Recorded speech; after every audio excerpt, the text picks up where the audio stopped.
지금부터 토론을 시작하도록 하겠습니다. 두 분의 소중한 발표 너무 감사드리고요. 아주 실용적인 면과 또 조사, 데이터 기반의 여러 가지 데이터를 잘 보여주셔서 고령 친화 산업의 육성에 많은 도움을 받을 수 있을 것 같습니다. 오늘 토론은 네 분의 토론자를 모셨습니다. 그리고 두 분은 이미 발표를 하신 분이 되겠고요. 또 두 분은 새롭게 이야기 토론에 참여를 해주실 분입니다. 그래서 먼저 그 토론의 네 분의 토론자 중에 첫 번째 토론자를 소개시켜 드리도록 하겠습니다. 김용진 한국교통대학교 교수님이신데요. 교수님께서는 건축학을 전공하시고 도시설계 연구로 박사학위를 받으셨습니다. 또 주식회사 하나도시연구소 본부장과 수원시정연구원 연구위원을 역임하셨고요. 지금은 한국교통대학교의 조교수로 근무하고 계십니다. 김영준 교수님 말씀 부탁드립니다. 네, 안녕하십니까. 한국교통대학교의 김용진입니다. 먼저 오늘 포럼 준비해 주신 주최 측과 좋은 발표해 주신 발표자분들께 감사드리고요. 앞서 여러 발표자분들께서 말씀해 주셨듯이 이미 우리 사회가 고령 사회를 넘어서 초고령 사회로 진입하고 있습니다. 저는 전공이 도시설계 도시계획인데요. 도시에 있어서 초고령 사회로의 전환은 이제 우리 도시를 사용하고 있는 도시 환경의 주된 사용자가 노인이 되고 있음을 의미합니다. 그래서 이제 모든 도시 환경 하나하나가 노인을 중심에 두어야 할 텐데요. 보도 폭이나 횡단보도 신호 등의 속도, 간판 크기, 글자 크기, 계단 높이 이런 모든 것의 변화가 필요한 시점이라고 볼 수 있습니다. 네, 이러한 준비가 비단 도시뿐만이 아니라 사실은 모든 분야에 공통적으로 이루어져야 한다고 생각을 합니다. 그래서 오늘 포럼이 아마 이런 다양한 분야에서의 체계적인 준비 과정일 거라고 생각을 하고요. 도시에 있어서는 이제 곧 내년 대선인데 새로운 정부에서 정책 방향에 영향을 받지 않을 수는 없겠지만 어쨌든 스마트 도시와 도시 재생이 지난 수년 동안의 주된 흐름의 방향이었고 앞으로도 4차 산업혁명 기술에 기반한 스마트 도시나 구도심 쇠퇴, 지방 중소도시 쇠퇴에 대응하는 도시 재생은 여전히 중요한 패러다임으로 볼 수 있을 것 같습니다. 근데 이러한 과정에서도 여전히 이제 저희는 노인에 대한 고려가 부족했던 것도 사실인데요. 그래서 오늘 발표자분들의 발표 들으면서 또 한번 반성을 하게 됩니다. 클래식 500의 서비스는 너무나 뭐 정말 환상적인 것 같고요. 근데 이제 저희가 모든 도시를 그 수준에 맞출 수는 없겠지만, 저는 기본적으로 여기서 제공되는 서비스 그 코어, 기본 개념은 도시 전체, 우리 사회 전체에 보편적이어야 한다고 생각을 합니다. 그래서 클래식 500에 거주하시는 분들이 스스로 그 값을, 제값을 내고 서비스를 누리듯이 반면에 이제 우리 사회 노인들은 마치 공원을 이용하는 것처럼 또는 지하철을 무료로 타는 것처럼 이러한 서비스, 기본적인 서비스들이 제공되어야 할 걸로 생각합니다. 다시 말해서 노인들한테 이런 서비스가 또는 도시 환경이 보편적이어야 한다는 부분인데요. 우리 사회 구성원 대다수가 노인이라고 한다면은 노인들 지금까지의 노인 개개인에 대한 보건복지 서비스의 관점에서 좀 벗어나서 도시 환경 전체가 그리고 우리 사회 전체가 우리 사회 구성 자체가 노인들을 서포트할 수 있게끔 변화해 나가야 될 것 같습니다. 이러한 관점에서 저희가 보건복지 분야나 도시 분야에서 최근 관심을 갖고 있는 그 개념이 IADL, 수단적 생활 능력 또는 자립적 생활 능력일 텐데요. 이러한 서비스의 가장 기본 목표는 본인 삶에 대한 주도권, 자신감을 갖기 위해 이러한 서비스 자체가 숨쉬는 것 같이 보편적이어야 된다는 부분입니다. 누군가의 도움이 아니라 당연한 환경이어야 될 것 같고요. 그래서 이런 서비스를 누린다면, 이런 환경에서 노인들이 거주한다면은 스스로 위축되지 않고 스스로 생활 능력으로 자신감을 찾아갈 수 있을 거라고 생각합니다. 도시 환경 자체가 특히 요울대의 중요한 이유는 노인들이 주변 환경에 영향을 많이 받기 때문인데요. 최근에 제가 진행하고 있는 연구를 보면은 이제 2018년도 방문관광관리 사업에 참여하고 계시는 전국 노인 어르신들의 우울증을 전국 공간 단위로 살펴 봤을 때 노인 우울증에도 근린 효과가 나타납니다. 무슨 말이냐면은 우울증이 많으신 분들이 몰려 살고 있는 지역이 있고요. 정신적으로 건강한 어르신들이 모여 사는 지역이 있습니다. 이게 우연이 아니라 그 지역에서 영향을 받기 때문이기도 하고, 물론 주변 사람들이 다 우울하면 같이 우울해지는 것도 있겠지만 그 도시 환경 자체가 자꾸 우울한 노인들을 만들어내는 거고 또는 어떤 도시 환경은 노인들을 정신적으로 건강하게 서포트해 줄 수 있다라고 저는 그렇게 생각하고 있습니다. 이러한 부분들이 우리 도시 전반이 노인들을 위한 환경으로 변화해 나가야 되는 이유라면은 이제 오늘 앞서 두 개 회사에서 그 기술들을 잠깐 소개를 해주셨는데요. 이 부분에 대한 고민도 이제 필요할 거라고 생각합니다. 저희 학교에서 연구팀이 현재는 충북 충주시라는 지방 중소도시에 어르신들을 대상으로 스마트 시티 서비스에 대한 교육과 적용이라는 주제로 연구를 하고 있습니다. 약 50명 정도 되는 어르신들을 대상으로 지난 4월부터 한 1년 동안 내년까지 스마트폰에 대한 기초적 사용부터 카카오 택시나 투약 관리, 스마트 밴드, 키오스크 이런 부분들을 다 이제 가르쳐 드리면서 이분들이 도시 환경에서 얼마나 활력을 찾으실 건지, 스스로 평가하는 자신감이나 자립적 생활에 차이가 나타날 건지 이런 부분들을 관찰하고 있는데요. 이제 막 6개월 정도가 지난 시점에서 중간 결과를 좀 살펴보면은 일단은 교육에 대한 어르신들의 호응이 너무 좋습니다. 이 교육 초반에 어르신들이 스마트 시티 기술에 대해서는 이게 내 생활을 편리하게 해주는 요소라기보다는 내가 다가가기 어려운 장벽, 배리어처럼 느끼셨다면 지금은 일단 저희랑 같이 하고 계시는 어르신들은 스마트폰에서 어플을 깔고 지우는 것, 그다음에 어플이 꼭 돈이 드는 건 아니라는 사실도 아셨고요. 그다음에 카카오 택시를 부르시고 약 먹을 시간에 알람이 울리는 것, 그다음에 택시를 어플로 부른다고 해서 돈을 더 받는 것도 아니라는 사실도 이제 아셨습니다. 그러니까 이제 이런 게 저희는 이미 굉장히 익숙하지만 어르신들이 이게 생활의 일부로 흡수가 되면은 저는 훨씬 더 활동적인 그런 생활을 하실 수 있을 거라고 생각하고 있습니다. 뭐 기대하건대 이제 곧 영화관이나 맥도날드에서도 좀 더 자유롭게 영화 티켓도 사시고 음식도 주문하시고 이렇게 될 수 있기를 바라고 있는데요. 저희는 팬데믹으로 이런 프로그램이 굉장히 연구가 어려울 거라고 생각했는데 오히려 팬데믹 덕분에 어르신들의 관심도 크고 더욱 적극적이셨습니다. 그래서 지금까지 제가 드린 말씀들을 좀 종합해 보면은 오늘 발표해 주신 분들 내용과 좀 연결되는 부분이 있을 텐데요. 우선 우리 도시 환경이 노인들을 중심으로 재편되어야 하는 것처럼 말씀해 주시는 서비스들 역시 노인들 관점에서 접근해야 될 필요가 있을 것 같습니다. 고영호 박사님이 평소 하셨던 얘기인데 노인들이 편리한 도시, 그러니까 노인들만을 대상으로 하는 도시를 만들자는 게 아니라 노인들이 편리한 도시는 누구에게나 편리한 도시일 것 같고요. 또는 노인들에게 이해하기 쉽고 접근하기 쉬운 서비스는 누구나 이용하기 쉽고 접근하기 쉬운 서비스가 될 것 같습니다. 그래서 아까 모두 말씀해 주시던 스마트빅이나 고미랑 같은 회사에서도 저희와 많은 협업이 있으셨으면 좋겠습니다. 그래서 마무리하자면은 고령 친화 도시 자체가 이제는 어떤 목표이자 흐름인 것 같습니다.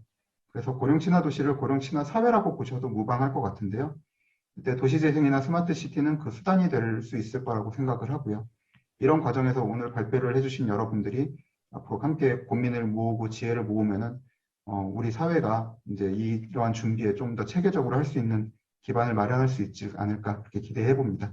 네, 감사합니다. 네, 교수님 감사합니다. 모두의 아주 또 중요한 말씀을 많이 해주셨습니다.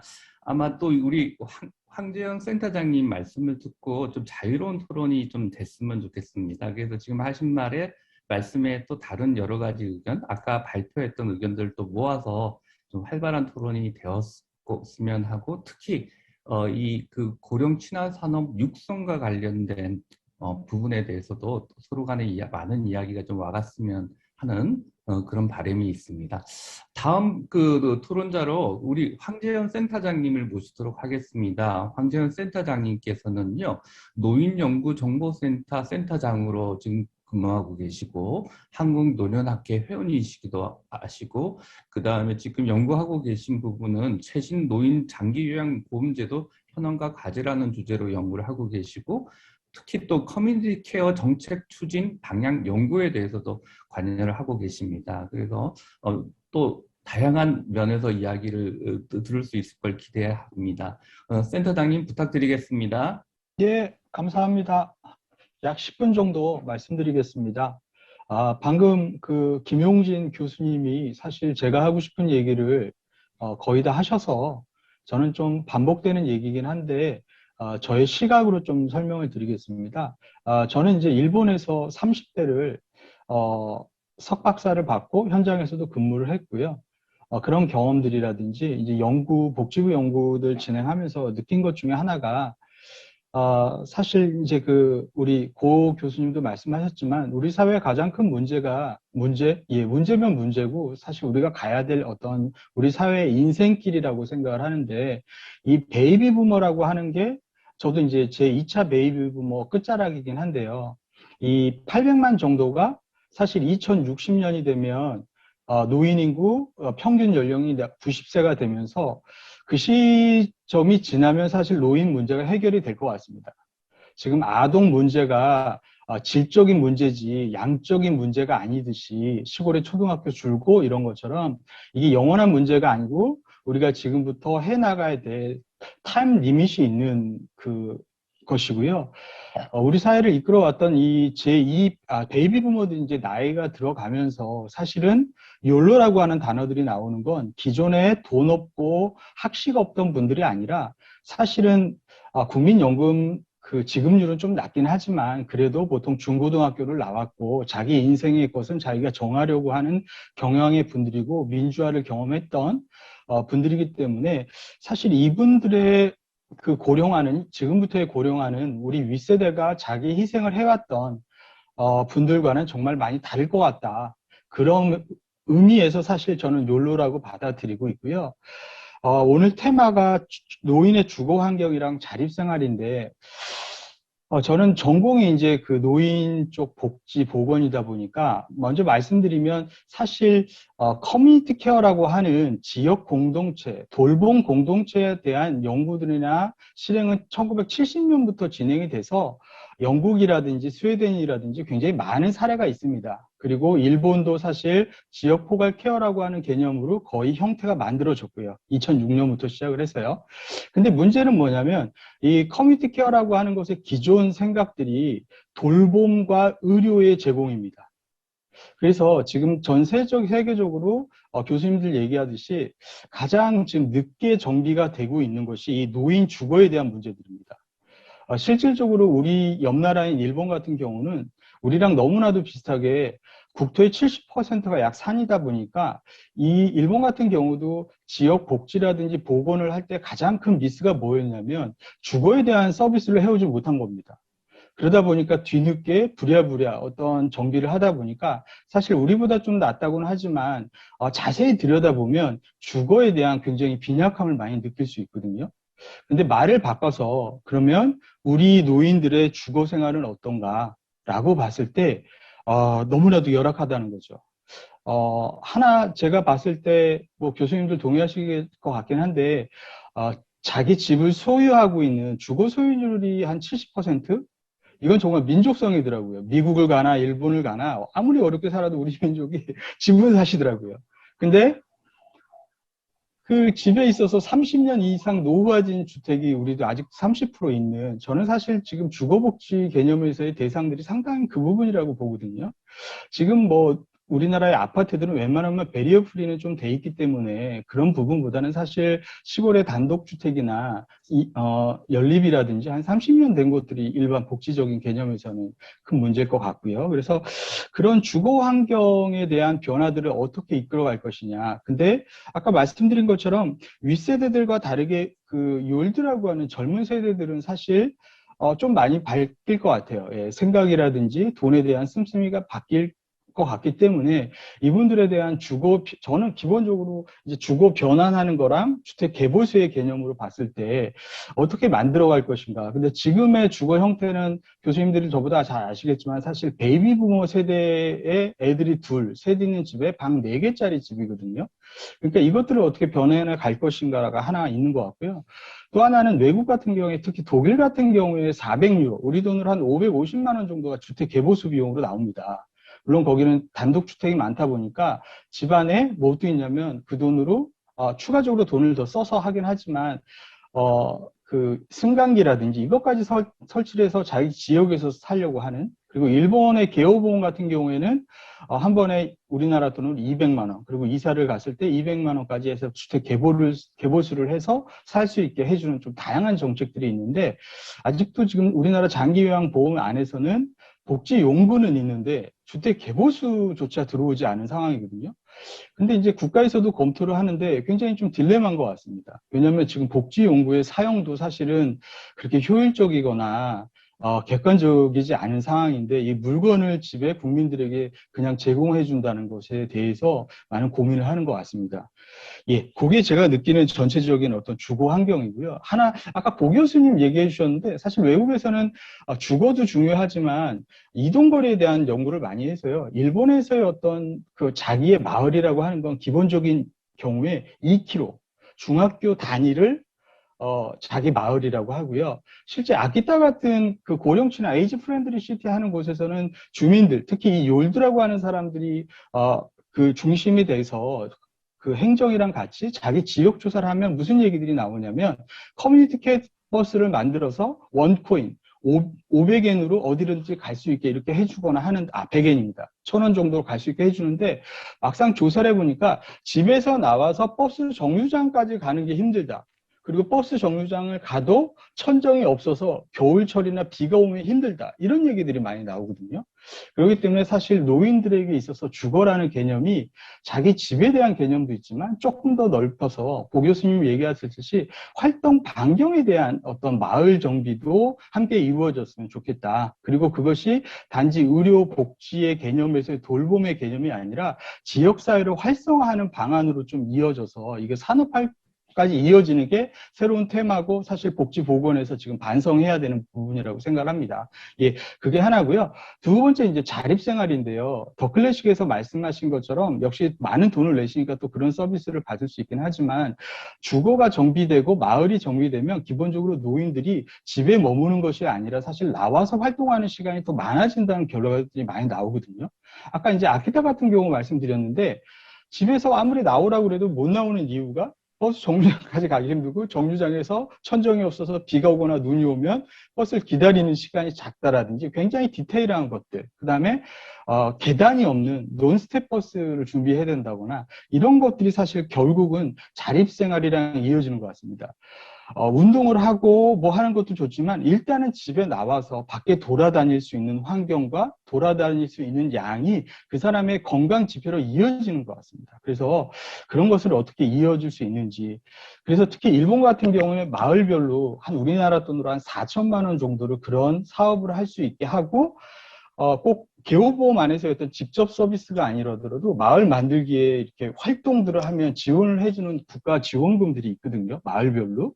그래서 우리도 앞으로는 좀 적극적인 의미에서의 어떤 마을 전환이라든지 지자체 활성을 통한 주거, 그 다음에 마을, 그 다음에 자립생활까지 이어지는 이런 행태로 나갔으면 하는 바람입니다. 예, 말이 좀 길었습니다. 이상입니다. 예, 감사합니다. 중요한 말씀도 많이 해주셔가지고요. 오늘 좀 토론에 아주 도움이 될 것 같습니다. 지금 두 분은 아까 발표하셨고, 또 두 분 또 이게 아까 좀 약간 미흡하거나 좀 짚어야 될 부분에 대해서 말씀을 해주셨는데, 지금부터 좀 자유롭게 토론을 좀 했으면 좋겠습니다. 그래서, 일단은 먼저 아까 말씀하셨던 내용에 혹시 두 분의 토론자께서 하셨던 말씀에 혹시 보충할 내용이 있으신지, 그리고 저도 먼저 좀 여쭤봐야 될 것 같습니다. 그래서 고영호 위원님께 먼저 아까 지금 하셨던 말씀에 좀 보충할 말씀이 있으신지를 좀 여쭙고요. 저도 좀 여쭤볼 게 있는 게, 그 데이터 아주 흥미롭게 잘 보았습니다. 근데 사실 저희 입장에서 보면은 저희도 비슷한 서베이를 많이 해보고 있는 입장에서는 사실은 노인들 아까 방금 전에 황재영 센터장님께서 그런 말씀을 주셨지만은 이게 본인들의 이동 경로라든지 또 커뮤니티 케어가 활성화되고 또 아무래도 국가적인 차원에서 보면은 취약계층에 대한 접근도 다양하게 이루어져야 되는데 저희들이 실제적으로 고령 인구의 건강 상태나 여러 가지 지표들을 봤을 때 대도시와 그다음에 농촌 지역의 차이가 국내는 너무 크고요. 같은 농촌 지역이라 하더라도 육지나 섬에 있느냐 아니면 산간 지역이 있느냐에 따라서 이게 완전히 다른 형태의 건강 그 습관과 생활 습관 또한 주변 환경이 그렇게 놓여 있습니다. 그런 면에서 볼 때는 아까 보여주셨던 데이터가 어떻게 보면 편인일 수도 있지만은 실제적으로 이 보건산업 육성을 위해서 다양한 접근이 필요할 것 같은데 그런 것들을 좀 어떻게 접근할 수 있을지, 그 다음에 지금까지 저희는 그 국가에서 하는 국민건강 영양조사 같은 경우는 사실은 이제 우리가 샘플링을 할 때 아파트에 사느냐, 일반 주택에 사느냐부터 샘플링이 다릅니다. 생활 습관이 완전히 다르기 때문에. 그래서 아까 그런 문제도 잘 지적을 해주셨는데요. 이게 전반적으로 제가 여쭙고 싶은 거는 지역적 차이, 생활 수준이니까 주변 환경의 차이에 따른 이 어떤 고령층이나 산업 육성의 방향성이라고 그럴까요? 또 그 지금 여기 아마 참여해서 들으시려고 하는 다양한 산업과 관련된 분들한테 뭔가 지금 가지고 계신 데이터나 평소에 생각하시고 연구하셨던 걸 기반으로 좀 던져줄 수 있는 메시지나 방향성 같은 게 혹시나 있는지 한번 여쭙고 싶습니다. 그래서 고영호 연구위원님께 좀 부탁을 하려고 했는데, 고영호 위원이 아까 양력이 소개가 안 돼서 제가 간단히 소개드리겠습니다. 아닙니다. 이게 도시 지역 및 지역 계획학 철학 박사까지 지적하셨고요. 고령친화 연구센터 센터장도 하고 계시고, 연구 분야는 지금 고령자 도시환경 인식 및 만족도 조사, 그다음 고령자 건강 빅데이터 분석과 지역사회 연구 등을 하고 계십니다. 위원님 좀 부탁드리겠습니다. 예. 네, 교수님 감사합니다. 오늘 이 포럼 자체가 보건산업의 진흥을 위한 이제 가장 큰 우산이 씌워져 있는 것이고, 그 목적을 위해서 우리의 이제 다양한 분야에서의 이 발제나 토론들이 도움을 주어야 한다라고 저는 이해를 하고 있습니다. 그렇다 보니까 제가 지금 몸담고 있는 그 연구센터에서 많은 연구 중에서 제가 그 두 가지 주제, 그러니까 어르신들의 건축 공간에 대한 인식 만족도 조사 결과, 그 다음에 이제 집 밖을 조금 나와서 이렇게 동네 생활권이 어떻게 형성되는가, 그리고 그 동네 생활권 내에서 어떤 시설들을 많이 이용하시는가, 이런 것들, 요게 이제 그나마 좀 이렇게 이야기를 좀 끌어낼 수 있겠다 싶어서 그 두 가지를 제시를 했었는데요. 사실 다른 연구도 있었던 게 아예 도시 환경, 건축 공간 말고 도시 환경에 대한 인식 만족도를 또 따로 조사한 것도 있었고요. 그 다음에 여기 계시는 분들은 이제 다 아시겠지만 WHO에서 이제 고령 친화 도시 8대 구성 영역을 제시하고, 또 같이 제시를 하는 게 가능한 한 조금 그러니까 지자체나 도시 간의 비교가 가능하게 정량적으로 고령 친화도 수준을 조금 정량적으로 진단하고 비교할 수 있는 방안을 정책적으로, 그러니까 그걸 해서 정책의 근거로 마련하고 해야 된다. 그래서 그런 고령 친화도를 진단하는 진단 지표를 만들고 실제로 진단도 해보고 그런 연구도 또 하고 있습니다. 근데 교수님께서 질문 주셨던 것 중에서 우리 보건산업에 어떻게 영향을 줄 수 있겠는가, 어떤 도움을 줄 수 있겠는가와 관련해서는 일단 주택 건축 공간에 대한 인식 만족도 조사 결과와 관련해서는 우리나라 베이비 부머가 많아진다는 차원에서는 일단 아파트 중심으로는, 아파트에 지금 아까 황재영 이사님께서도 말씀 주셨지만 UD가 어느 정도 아주 조금은 적용이 되어 있죠. 단차도 이제는 거의 없고 손잡이도 이제 U자형으로 많이 들어와 있고, 수전의 납도 손 돌리는 것도 옛날식이 아니고 이렇게 그렇게 돼 있는데, 사실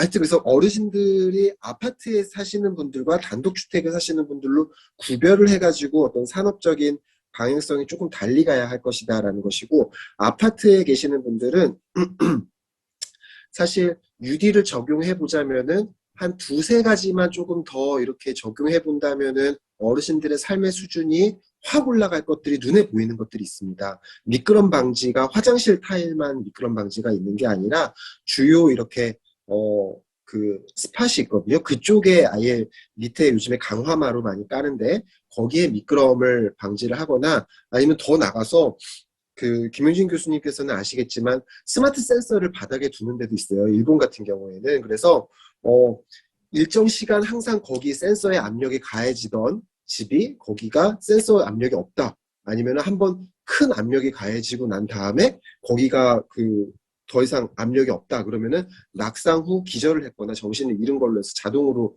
전화 연결이 된다든지 응급으로 넘어간다든지 그런 상황도 이제 아파트 중심으로 이제 좀 많이 들어가고 있고요. 단독주택 중심으로는 아까 또 그것도 홍재영 이사님께서 말씀 주셨는데 주택 개보수 사업 관련해가지고 요거는 좀 국가의 지원이 같이 들어가야 될 것 같습니다. 왜냐하면은 단독주택이 우리나라 어르신들이 아파트에 사시는 분들은 사실 거주 기간이 30년을 경과하는 경우가 그렇게 많지는 않은데 자가 단독주택에 거주하시는 어르신들은 30년 이상 경과된 주택에 거주하시는 경우가 거의 절반 가까이 되는 걸로 알고 있어요. 그래서 그렇다면은 사실 이런 우리 산업에서 어르신들의 고령 친화적인 생활을 지원을 위한 설비를 설치하고자 해도 주택이 너무 오래돼가지고 설비를 할 수가 없는 거죠. 설치를 할 수가 없는 거죠. 그러면은 그럴 때는 조금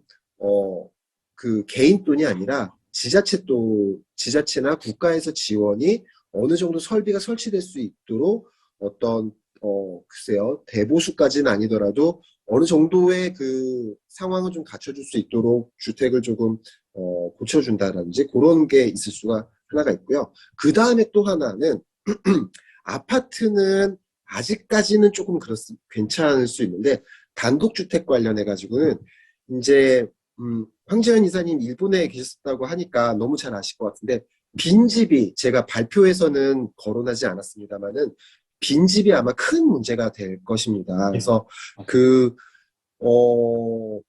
빈집들을 다 허물고 그러면 녹지대로 공원으로 잔디로 이렇게 만들 수는 없는 노릇이고 네, 그래서 일본에서는 아마 그 빈집들을 조금 중심으로 아까 말씀 주셨던 복지 서비스와 이런 서로 사회 참여 교류하고 또 주거 복지가 연결되는 하나의 공간으로 많이 활용을 하더라고요. 그래서 그 빈집, 특히 단독주택에 대해서는 그 빈집 활용에 대한 방안이 같이 필요하고 그 빈집을 활용할 때 산업적인 측면에서 어르신들은 사실 고령 친화적인 설비에 대해서 왜 설치 안 하셨어요? 라고 물어봤을 때 나 불편한지 모르겠는데 라는 응답이 굉장히 높았거든요. 근데 사실 그거는 경험이 없기 때문이라고도 또 볼 수 있지 않을까 싶습니다. 인지를 못하고 있기 때문에. 그래서 한번 경험해 보실 수 있는 그런 장이 동네에 그런 식으로 거기에 이렇게 같이 조성이 되어 있다면은 야, 이거 생각보다 내가 이게 불편한 게 불편한 줄 모르고 살았구나. 그러면서 그거에 대해서 집에 스스로 그 설비를 더 설치하고자 하고 아니면 국가의 지원을 더 요청한다든지 그런 조금 방향을 잡아볼 수 있지 않을까. 굉장히 조금 그 거시적이기보다는 미시적인 제 대답이었을 수 있는데요. 네, 그런 생각이 조금 있었습니다. 네, 감사합니다. 우리 조은경 센터장님께 넘어가기 전에 그러면은 조금 실무적인 이야기 한두 가지만 더 하고 아무래도 센터장님께는 소프트웨어적인 걸 좀 많이 여쭤봐야 되니까요. 사실 그 고령 친화 산업에 많은 기업들이 지금 뛰어들고는 있는 것 같습니다. 뛰어들고는 있는데 수요가 있는 것 같기는 한데 그 수요가 눈에 잘 안 보이는 면도 좀 있는 것 같고요. 그 수요를 창출하려고 그러면은 아무래도 이런 표준, 이런 산업, 또 이런 니즈가 실질적으로 투자가 돼야 되고 거기에 대한 혜택을 받는 사람, 국가 투자가, 정부 투자가 되든 민간 투자가 되든 서로 간에 왔다 갔다 하는 경제적인 측면이 돌아야 되는데 그런 걸 하려고 그러면은 이게 고령 친화 산업이다 하는 인증이라든지 또 어떤 그 집에 이런 시설을 설치한다든지 아니면은 집에 실버타운이라는데 고령 친화적 커뮤니티 케어를 하기 위한 어떤 걸 설치한다 그러면 그런 가이드라인이라든지 아니면 그것을 어떤 시설에 대한 인증이라든지 그런 걸 맞췄을 때는 이 산업을 인정을 하고 거기에 대한 뭐 비용을 더 받을 수 있게 한다든지 하여튼 다양한 게 있어야 되고 또 지금의 많은 그 벤처나 지금 스타트업 기업들이 여기 들어오려고 하는데 그 기업들이 실질적으로 옆에서 하는 걸 보면은 다 그렇거든요. 아니 이거를 만들었는데 이걸 분명히 쓸 것 같은 거 필요한데 본인들이 가가지고 수요가 뚜렷하지 않으니까 지자체 가서 설득하고 아까 커뮤니티 케어 하시는 데 가서 설득하고 이게 필요합니다. 그러면 시범사업 해볼까요? 딱 이 수준인 것 같아요. 근데 그거에 비해서 고령 인구는 너무나 빨리 늘고 있지 않습니까? 그런 면에서 특히 지금 아까 그 세 분이 말씀을 해주셨지만 이 고령 인구의 급속한 증가로 인해서 이 산업의 육성은 굉장히 중요한 부분이라고 저는 판단을 하고 있고 아마 보건산업진흥원이나 보건복지부도 그런 면을 우선적으로 고려하고 있는데 일단은 이 부분에 대해서 세 분 중에 이렇게 좀 이렇게 말씀을 해주실 만한 예. 황 의원님 부탁드리겠습니다. 예. 실제 그 우리가 노인주택을 어떻게 볼 것인가에 대한 고민들을 해야 되는데요. 지금 국가에서 해야 될 역할 중에 하나가 사실 이게 정답은 아닐 수 있지만 일본 같은 경우에 이 주거시설의 정비는 노인시설과 노인병원의 입소를 막는 효과가 있다. 그리고 노인들이 가지고 있는 돈을 한번 사회에 환원시키고 서비스를 활성화시킬 수 있다고 하는 다양한 거에서 일본에서는 뭘 했냐면 서비스 제공주택이라고 하는 그 서비스 형태를 물론 지자체가 그 양은 조절을 합니다. 양은 조절을 하지만 거기에 그게 급속한 시간 내에 20만 호 넘게 생기거든요. 그걸 할 때 일본 정부에서 한 호당 100만 엔, 우리나라 돈으로 뭐 엔화가 좀 바뀌긴 하지만 약 1000만 원 정도의 지원을 해줘요. 그게 민간이 들어오든 사회복지법인이 들어오든 그걸 하면서 나름 아까도 말씀드렸지만 일본에서 가장 실패했던 노인 주거복지라든지 이런 부분에 대해서 적극적인 투자를 하거든요.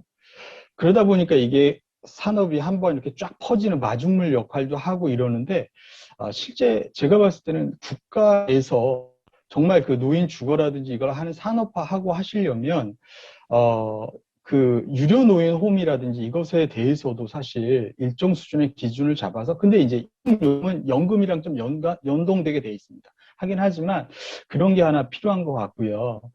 두 번째는 아까 그 고 교수님 얘기하셨지만 항상 느끼는 게 조금 대국적인 입장에서 정말 특히 개인 집의 주택 개보수를 뭐 2, 300만 원 들여서 해주는 게 사실은 국가 재정에서 도움이 될 수 있거든요. 요양원이나 요양병원에 자기 집 수 있으면 도움이 될 수 있기 때문에 국가에서 사실 조금 저는 좀 얘기에 벗어날 수 있는데 이런 분야에 대한 어떤 조세를 새로 만든다거나 정말 그 정도를 해서 노인택에 대한 어떤 지원을 하려면 그 정도의 단위로 움직여야지 사실 이게 움직일 수 있는 거지 지금 뭐 모델 사업 비슷하게 뭐 전라도에 하나 경상도에 하나 이것만 가지고는 정말 모델 사업하다가 확산이 안 되는 것 같습니다. 예, 말이 많았습니다.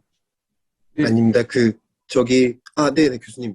네, 그 주택 개보수 예. 관련해가지고, 네, 이사님 말씀처럼 저도 우리나라가, 일단 첫째는 두 가지로 봤을 때, 주택 개보수에 대한 전폭적인 지원이 오히려 장기적으로 봤을 때 예산을 줄이고 그 집이 빠르게 노후화되는 것을 막아주는 역할을 충분히 할 것이다라는 것과 또 하나는 서비스 제공주택이라고 하셨는데 사실 우리나라에서는 그것을 서비스 연계주택이라고 아마 용어를 많이 쓰는 것 같아요. 그래서 사실 주택이라는 것은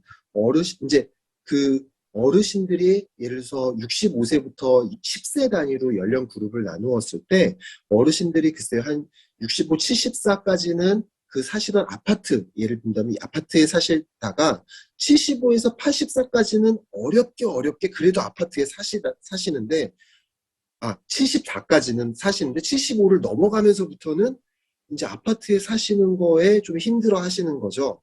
예, 그러면서 이제 요양시설로 넘어가시는 거를 고려하시든지 아니면은 저기 흙을 밟는 전원으로 넘어가시든지 이런 거를 고민하시는데 사실 그 흙이 좋아서라기보다 과연 좋아서일까? 그래서 그런 아파트나 단독주택도 이제는 미국의 CCRC 개념이나 미국의 서비스 제공 주택처럼 그 주택의 특성을 연계해가지고 어르신들이 자신의 신체와 정신적인 그 감퇴에 대응해서 조금은 이주하면서 살아가는 것도 조금은 그 감내하실 수 있는 이제 준비가 되어 있지 않나라는 생각이 듭니다.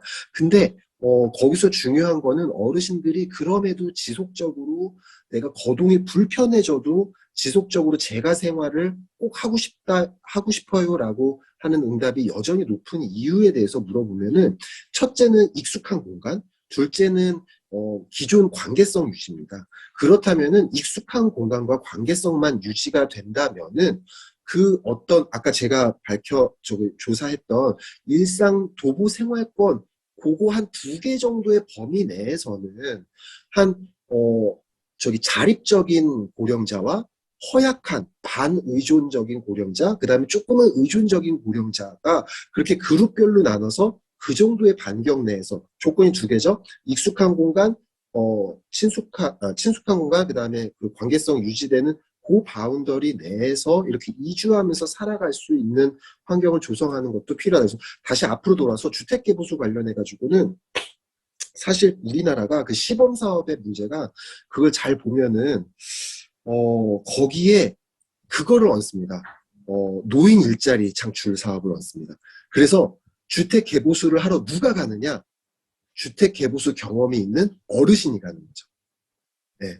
어르신 일자리를 창출하는 거죠. 그렇게 어떤 더블 스코어링의 어떤 그런 실적을 거기에 얻는데 그게 과연 정말 실효적일까? 네. 할 거면 좀 제대로 하는 게 좋을 텐데, 네. 그런 생각이 있어서 제가 급히 손을 들었습니다. 네. 예, 감사합니다. 또, 김 교수님, 우리 좀 소프트웨어, 그러니까 서비스 이야기도 좀 해야 돼서요. 그 서비스 이야기 하면서 김 교수님 지금 앞에 이야기 같이 하셔도 되니까 서비스 네네. 이야기로 조금 너무 시간이 많지 않아서 김 교수님 말씀하신 금방 드리겠습니다. 예. 우리 조은경 센터장님 잠시 소개시켜 드리도록 하겠습니다. 센터장님은 지금 더 클래식 500의 라이프 케어 센터장으로 계시고요. 또 의료인이십니다. 임상 전문 간호사 자격증, 가정 간호 전문 간호사라고 역할도 많이 하고 계신데요. 아까 지금 이야기 여러 개 들었지만 아마 그 센터장님께는 우리 서비스 분야에서도 사실 보건산업에서 육성해야 될 부분이 굉장히 많은 것 같습니다. 그래서 아까 하드웨어진 뭐 주택 공간이라든지 아니면 주변 환경이라든지 그런 내용 같이 섞어서 말씀하셔도 좋으니까 그런 서비스적인 측면도 같이 해서 먼저 말씀을 간단하게 또 시간이 많지 않아서 조금 빨리 진행하도록 하겠습니다. 예. 그러니까 저는 의료 쪽에 조사를 하다 보니까 이런 시장이 있는지를 이쪽에 클래식 오백이 옴으로써 알게 됐었거든요. 근데 저희 클래식 오백이 사실은 이제 유료 양로 시설이다 보니까 많은 서비스들을 이제 제공을 하고 있는 게 사실입니다. 그런데 제가 이제 바라는 것은 이러한 서비스들이 지역사회까지 확대가 돼서 취할 수 있는 것들이 취해졌으면 좋겠다라는 생각인데요. 최근 들어서 이제 고령자 복지주택 같은 것들이 굉장히 많이 생기고들 있거든요. 그런데 그런 복지주택을 설립을 하기 위해서 시공사들이나 이제 운영하고자 하는 운영사들이 저희들하고 미팅을 하는 과정에서 느낀 거는 기존에 지금 위원님들이 말씀하셨던 그 고령자들이 현재 생활하고 있는 그 공간들을 다 버리고 새로운 주택으로 가기 위한 이주에 대한 부분들을 많이 고려를 하고 계셨었거든요. 그런데 고영호 위원님께서 이야기를 하셨던 내용을 봤을 때는 사실 그 지역사회에서 익숙한 곳에서 생활하는 것을 더 선호하고 있다라고 통계상에 나와 있다라고 해서 이런 부분들이 이제 민간 차원에서는 주택을 많이 지어야 하는 상황인데 이 중간에 해결점들을 찾아가면서 주택을 지어야 하는 그런 부분들에 대한 우려사항이 조금 있었었고요. 저희 클래식오백에서 많은 서비스들을 제공을 하다 보니 그 어르신들만의 특유의 성향들이 조금 있습니다. 물론 베이비부머들이고 또 지금 신율드하고는 조금 차이가 있으리라고 생각을 하기는 하지만 그들의 성향들이 조금 그동안 살아오신 생활 기반들이 있었기 때문인지는 모르지만 이러한 그 생각들이 좀 차이가 많이 있어서 주택을 이주하거나 주택을 이용하는 데 있어서도 그분들의 기본적인 생각들을 녹여내지 않으면 앞으로의 그 시장에서 성공하지는 못할 거라고 생각을 합니다. 그래서 그런 부분들이 조금 고려되어서 되었으면 좋겠다라고 생각을 합니다. 예, 앞으로 실버타운의 중요성이 앞으로 계속 강조될 것 같고, 그런데 선도적 역할을 많이 하고 계셔가지고 또 좋은 말씀이나 또 이런 산업 육성에 많이 기여해 주시기 바라고, 좀 이따 또 하실 말씀 더 하시면 될 것 같고, 김 교수님 아까 말씀도 괜찮고 뭐 편하시게 말씀 주시면 감사하겠습니다. 네, 아까 그 산업적 측면에서 좀 말씀을 드리고 싶었는데요. 그 차장님 그 말씀하셨던 것처럼 이 산업에 뛰어들고 있는 벤처 기업들은 많은데 저희 스마트 시티 그 관련 산업 그 업체 협의체 목록을 보면 어마어마하게 많은데 이게 뭐에서 불일치가 발생하냐면은 이분들이 제공하려는 서비스가 대부분 노인 빈곤층을 대상으로 하고 있습니다. 그러니까 실제로는 아까 그 고미랑의 정상호 대표님께서 말씀해 주셨는데 그 가격이 굉장히 낮아졌음에도 불구하고 그 가격이 그럼 여전히 노인들한테 어포더블한 가격이냐라고 하면은 아직도 높거든요. 그래서 결국은 지자체를 찾아가고 이런 구조가 되는 것 같고요. 제가 이번에 어르신들이랑 같이 하면서 뭐 저희도 예산의 한계 때문에 중국에서 스마트 밴드를 수입해서 이제 진행을 했는데 저희가 구매한 게 개당 10불 조금 넘습니다. 근데 체온, 활동량, 수면 시간, 혈압, 맥박 다 체크가 되고요. 이게 만약에 일정 범위 이상이 되면은 본인, 사용자랑 보호자, 동네에 나를 관리해 줄 수 있는 사람들한테 문자 메시지를 다 보내줍니다. 그러니까 이 정도 수준까지 떨어지려면 사실은 그래서 정부가 강력하게 좀 육성할 수 있는 정책들을 세워줘야 되는 것 같고요. 그래서 아까 말씀 주셨던 황 이사님 말씀 주셨던 것처럼 이게 꼭 시범사업 차원이 아니라 그 도시재생이나 스마트 시단 이런 거에서 조금 더 그 개별 서비스 중심이 아니라 전체 도시 차원에서의 그 육성책이 좀 같이 반영돼서 들어가면 지역 차원에서 제공할 수 있는 방안들이 마련되면 좋을 것 같고요. 사실 저희 아까 그 집수리 이런 부분 말씀하셨지만 도시재생 사업의 대부분은 노인 밀집 지역이거든요. 근데 이런 산업이랑 아직은 잘 연관이 안 되어 있는 것 같아서 그런 부분에서 조금 더 정부 정책이 좀 강력하게 드라이브를 걸어주면은 이 관련 산업이 좀 많이 힘을 받지 않을까 이런 생각을 해봅니다. 저도 김 교수님 말씀에 조금 얹혀서 말씀을 드리면 좀 여쭙고 싶은데, 그 토론자들께서 좀 이런 답을 주실 수 있을지 모르겠는데, 그 수요처가 확보가 돼야 되지 않을까요? 산업이 육성이 되려면은. 또 그 수요처가 그냥 있는 게 아니라 정부가 무한히 제공하는 그런 서비스는 대부분이 실패하는 걸로 알고 있습니다. 그렇다고 그러면 니즈를 창출해야 되는데, 아까 고 위원님께서 아마 그런 말씀을 주셨던가 그거 같기도 한데요. 아니면 센터장님께서 그런 말씀을 주셨을 것 같기도 한데, 문화가 중요하다고 생각을 하고, 이런 서비스가 있고 내가 이런 것을 페이를 지불해야 되는 부분이 있고 아닌 부분이 있고, 또 그런 부분을 통해서 이 산업이 육성이 되고 그다음에 그것을 제공하려는 공급자는 뭔지 타겟이 명확해야 되지 않나 싶은데, 그런 부분을 발전을 하려고 그러면은 지금 사실은 시범사업 많이 하고 있는 시범사업 내에서 그런 솔루션이라고 할까 답을 좀 찾아줘야 되는데, 지금 그런 사업들을 하고 계시고 니드 조사도 하고 계시고 실제 실버타운을 운영하고 계신 입장에서 그런 것들을 좀 조직화하고 할 수 있는 그런 방안들이 좀 있을까요? 너무 좀 추상적인 질문. 예, 황 의원님 말씀 주시죠. 예, 저 그냥 빠르게 말씀드리면요. 첫 번째 생각하는 게 지금 노인 주거복지시설이 조은경 센터장님 얘기하셨지만 우리가 30호 이상이거든요. 그러니까 이 30호 이상을 조금 풀어주면 소규모로 하면 조금 물론 난리의 위험은 있지만 그게 하는 것 같고요. 두 번째는 사실 민간 국가에서 아까 일본처럼 한 호당 1,000만 원씩 지원을 해서 지자체별로 지역 안에 깔 생각이 아니라면 민간이라면 사실 보험이라든지 이런 개념으로 좀 들어올 수도 있을 것 같아요. 예를 들어서 보험 상품으로 좀 들어와서 장기간 소액을 내면 그분이 살고 싶은 곳에서 몇 년 살게 해준다거나 뭐 그런 개념들에 지금 좀 이르지만요. 뭐 그런 게 있지 않을까 싶고, 하나는 아까 고영우 연구위원님 얘기하시면 일본 같은 경우에 지금 그 빈집이 약 10%에 도달해가지고, 일본에서는 시골 같은 경우에 노인들 돌아가실 때 2천만 원에서 3천만 원 주지 말고 남기라고 그러거든요. 왜냐하면 당신 집 철거를 하려면 더 이상 지자체가 한두 집이 아니라 해줄 수 없으니 철거 비용 남기고 돌아가셔라, 이 얘기를 할 정도로 사실 일본 사회에 대한 문제가 많은데, 사실 우리도 이제 그런 것들이 올 거기 때문에 어떤 이 노인 주거를 통하는 사회 보장 제도를 하나 만드는 것도 뭐 꿈 같은 얘기지만 방법이 아닐까라고 생각을 합니다. 예, 아주 새로운. 감사합니다. 지금 본래 우리한테 주어진 시간이 50분인데 아까 10분 전에 끝나서 지금 50분이 거의 다 됐습니다. 그래서 꼭 하실 말 있으신 분 한 분 정도 말씀을 드리려고 하는데 계신가요? 예, 없으시면은 여기서 10분 일찍 미리 발표가 끝나서요. 여기서 토론은 끝내도록 하겠습니다. 오늘 좋은 말씀과 좋은 발제 감사드립니다.